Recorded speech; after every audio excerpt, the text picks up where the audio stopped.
Jeremy Scott Simko was born on July the 7th, 1973, in Lorain, Ohio.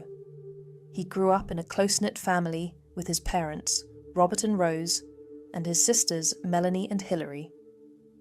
After graduating from Clearview High School in 1991, where he wrestled in the 135-pound weight class, Jeremy worked his way up in the tree service industry.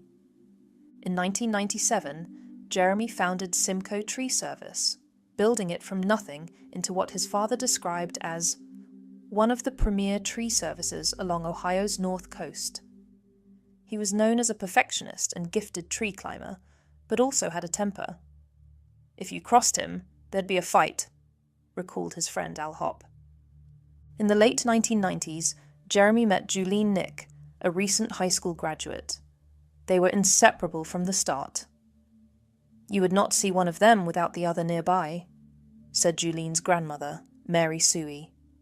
They married around 1999 and lived on Northridge Road in Brownhelm Township, Vermilion, with their 4 German shepherds. Jeremy was 36 years old and at the height of his success when his life was brutally cut short. At approximately 6 a.m. on November 18, 2009, a frantic 911 call came into Vermilion Police Dispatch. The caller was Julene Simko, and she was screaming. "Someone shot my husband," she cried. I need help right now." The dispatcher tried to calm her down and gather information. Julene said the front door was locked, that an intruder might still be inside, and that Jeremy hadn't shot himself. She was hysterical, barely coherent as she begged for help. When police arrived at the 3-story home on Northridge Road, they found the front door locked as Julene had said.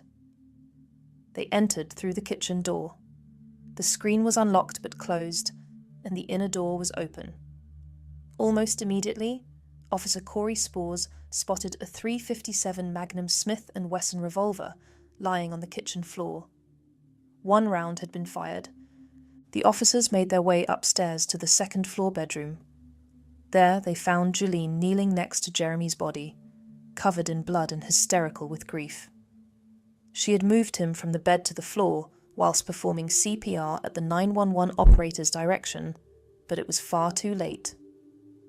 Jeremy had suffered a single gunshot wound to the back of the head, fired from just 1.5 to 2 inches away. It was essentially point-blank range. Whoever shot him had to be within inches of him, observed Police Chief Robert Kish.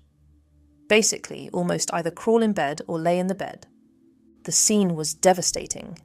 Blood spatter covered the bedroom walls.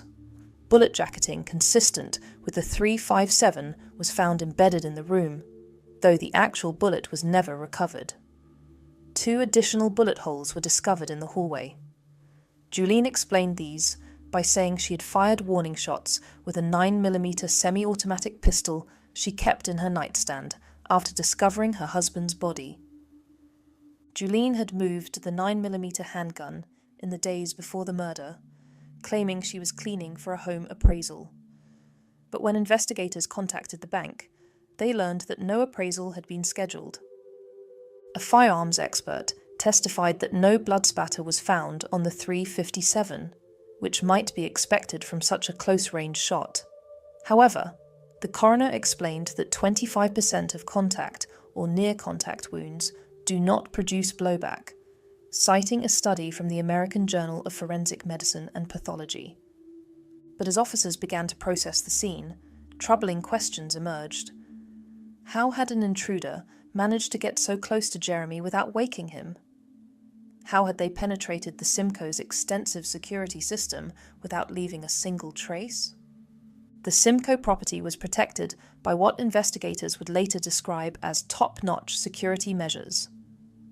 After break-ins at their barn in 2004 resulted in stolen chainsaws and tools, Jeremy and Julene had installed a comprehensive system designed to keep intruders out. A gate blocked vehicle access to their driveway. A driveway sensor was connected to speakers throughout the house and barn, emitting a loud 5-second tone whenever it was triggered.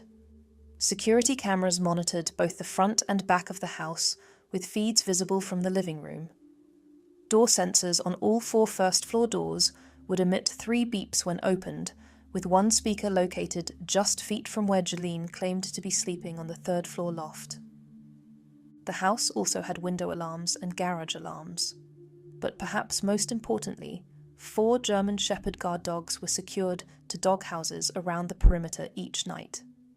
Neighbours testified that these dogs were always barking and extremely protective of their territory. On the morning of the murder, neighbour Craig Hettel was outside feeding his farm animals between 5:30 and 6 a.m. with his mother. He heard no gunshots. More significantly, he heard no dogs barking, which was highly unusual given their constant alertness to any disturbance. Security camera footage showed no activity after Jeremy had secured the dogs around 10 p.m. the night before. When police examined every door and window, they found no sign of forced entry. No foreign DNA was discovered anywhere in the house. No fingerprints that couldn't be attributed to Jeremy and Julene. The .357 Magnum had been found gently placed on the kitchen floor with no marks or dents that would indicate it had been dropped by a fleeing intruder. If someone had broken in, shot Jeremy at point-blank range, and fled through a house filled with alarms and guard dogs, they had done so like a ghost. Detective Stephen Davis would later observe, an outsider would have had to defeat extensive security measures and get close enough to shoot Jeremy in the back of the head whilst he slept. The evidence just wasn't there. As investigators delved deeper into the case, they uncovered disturbing details about Julene's childhood. Born on October 12, 1978, Julene carried deep scars from a traumatic past. Her father had sexually abused, a crime for which he had served prison time. Julene had attended counselling and claimed she had moved on from the abuse. But investigators discovered something troubling. On the evening before Jeremy's murder, someone had accessed her father's obituary online from a computer in their home. When questioned, Julene denied doing so and had no explanation for how it had happened. In high school, Julene had made the Honour Society and was described as pleasant by those who knew her. She had taken a forensic science class at a local community college and was known to watch true crime television programs. The prosecution would later argue that this gave her knowledge of evidence collection procedures, including gunshot residue testing. After graduating, Julene had co-owned and operated Simko tree service with Jeremy. By all accounts, they worked well together, though the business had been facing recent financial difficulties. But after Jeremy's murder, friends noticed troubling behaviour from Julene. She wasn't worried about her husband's murderer being found, Detective Davis recalled. She never expressed any anger that somebody had murdered her husband. Just 1 week after Jeremy's death, Julene threw an informal gathering and invited Vermilion police officer Corey Spores. According to the officer, she made a shocking statement. "I'd like to tell you what really happened," she allegedly said, "but I can't." When investigators tried to follow up on this comment, Julene's lawyer, Jack Bradley, immediately halted all questioning. It would be years before police could speak to her again. On the morning of the murder, Julene was taken to the hospital for observation. She was covered in Jeremy's blood and appeared to be in shock. But a nurse working that day would later recall hearing something that would prove crucial to the case. The nurse thought she heard Julene say, "I just shot my husband." When the nurse asked her to repeat herself, Julene corrected to, "Somebody shot my husband." At the time, the nurse dismissed it, thinking it was just the confused rambling of someone in shock. For years, this potential confession remained unknown to investigators. It wasn't until November 18, 2014, exactly 5 years after the murder, that the information finally reached police. Jeremy's friend Al Hopp had heard rumours about what the nurse had witnessed and contacted authorities. When investigators finally interviewed the nurse, her account was clear and consistent. She was certain of what she had heard that morning, and she was prepared to testify to it in court. This revelation would prove to be the missing piece of the puzzle. Combined with all the other circumstantial evidence, Julene's alleged hospital confession painted a picture that investigators could no longer ignore. Detective Davis said, "When you put all the pieces together, the evidence was overwhelming. There was simply no credible alternative explanation for what had happened." As the investigation continued, detectives made a disturbing discovery whilst reviewing the couple's personal effects. Hidden among their belongings were photo albums, explicit videos, and a handwritten document that would shock even experienced investigators. The materials depicted Julene in various forms of bondage and documented sadomasochistic activities between the couple. Most disturbing of all was a 14-page handwritten master-slave contract that designated Jeremy as her father and Julene as his daughter. The contract contained detailed rituals, grooming requirements, and consent to various sexual acts. Some photos showed Julene appearing to cry and be in pain. It's hard to decide if she was genuinely enjoying the situation, Detective Davis observed. Given Julene's sexual abuse by her actual father, investigators were initially concerned she might have been re-victimized by Jeremy. The parallels between her traumatic past and the role-playing contract were deeply troubling. However, when questioned in 2013, Julene firmly stated that she was a willing participant in all activities. She described it as role-playing and denied any coercion by Jeremy. The prosecution would later argue that this stressful dynamic, combined with Julene's childhood trauma and the revelation that someone had accessed her father's obituary the night before the murder, had contributed to her mental state. But whatever the psychological factors involved, the evidence was clear that Jeremy's death was not the result of a random break-in.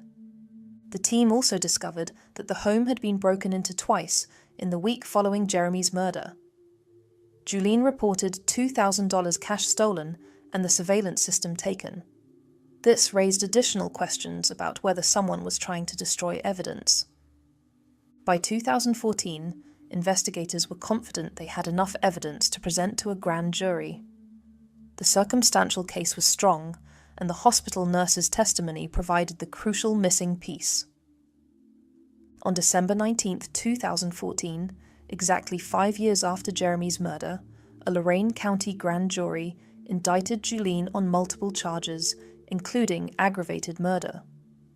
In October 2017, Julene Simko finally faced trial for her husband's murder. In a surprising decision, she waived her right to a jury trial and opted for a bench trial before Judge Mark Anthony Betleski. The prosecution, led by the Lorain County Prosecutor's Office, presented their case methodically. Over a dozen witnesses testified, painting a picture of a marriage under stress, a crime scene with no evidence of an intruder, and a defendant whose behaviour after the murder had been suspicious.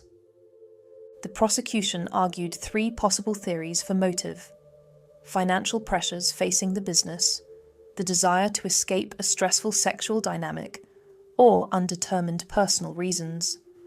They didn't need to prove a specific motive, only that Julene was the one who pulled the trigger.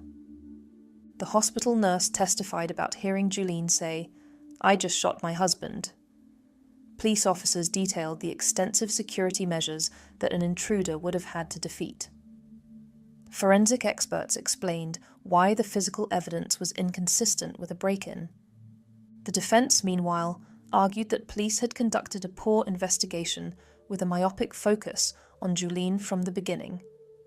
They contended that the evidence was purely circumstantial and insufficient to prove guilt beyond a reasonable doubt.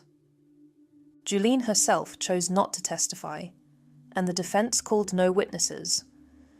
This decision would prove costly, as it left many questions unanswered about her version of events. The trial lasted several weeks, with Judge Betleski carefully considering all the evidence presented.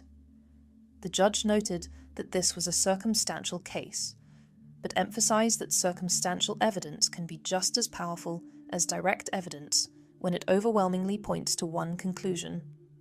On October 20th, 2017, Judge Betleski delivered his verdict.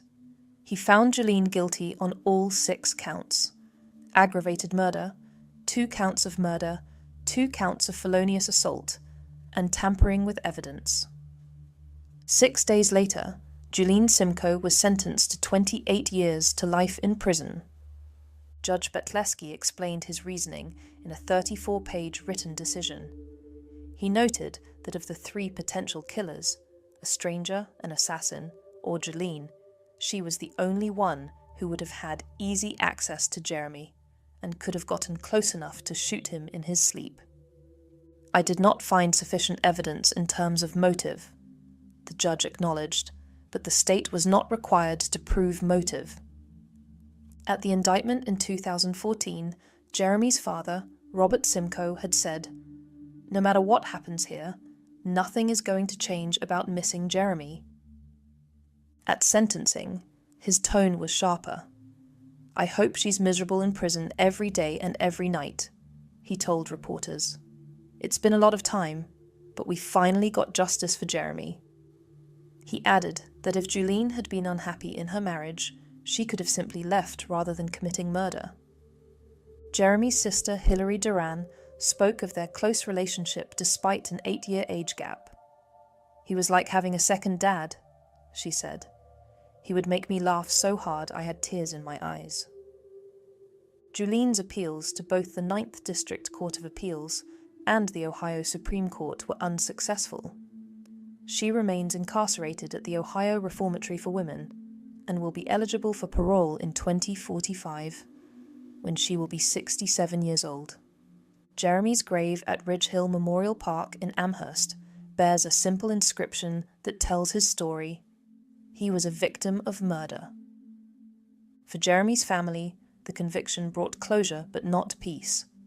Nothing could bring back the man they loved, the brother who made them laugh, the son who had built such a successful life. But they knew that Jeremy's memory would live on, and that his killer would spend decades behind bars paying for her crime.